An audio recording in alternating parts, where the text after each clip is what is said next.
Ang relong ito ay gawa sa kahoy at hindi po nasunog o kinulayan ng itim. Dahil ang kahoy mismo ay kulay itim na siyang ginagamit din sa paggawa ng mga figurines at ng isa sa pinakamahal na musical instrument sa mundo.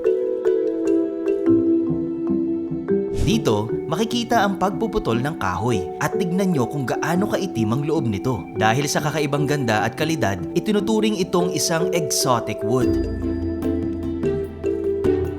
Ito ang African Blackwood, isa sa pinakamahal na kahoy sa mundo. Umaabot ang halaga nito sa $10,000 to $15,000 o mahigit 600 to 900,000 pesos per cubic meter. Ang mahal, di ba?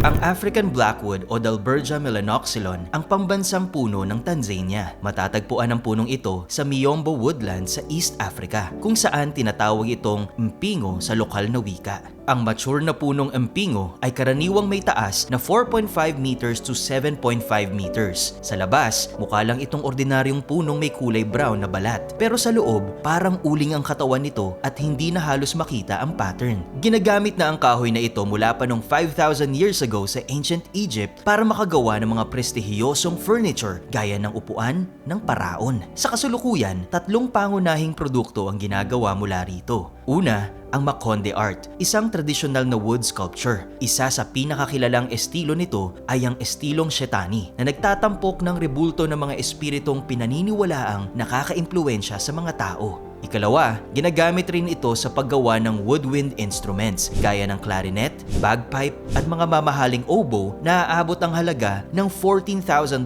o 847,400 pesos. Ayon sa mga musikero, walang kapares ang musikang nalilikha ng mga instrumentong gawa sa kahoy ng umpingo. At pangatlo, ginagamit ito para sa ornamental turning, isang masalimuot na proseso ng pag-ukit ng mga detalyadong disenyo. Mainam ang African Blackwood para sa mga produktong ito dahil sa siksik nitong densidad, natural na langis at pinong hibla ng kahoy. Bukod pa riyan, hindi rin ito madaling mabulok. Ang ganda at kalidad ng kahoy ang isang dahilan kung bakit isa ito sa pinakamahal na kahoy sa mundo. Pero higit pa rito, napakababa kasi ng supply ng African Blackwood dahil 70 to 100 years pa ang kailangang hintayin para mag-mature ang puno. Hindi nito kayang sabayan ang mabilis na pagkonsumo ng tao at nasa near-threatened status na ito mula pa noong 1998. Kung mapapangalagaan ngayon, sa isang siglo ay maaari muling dumami ang umpingo sa kagubatan ng Africa o manatili na lang sa alaala sa mga kasangkapang gawa rito.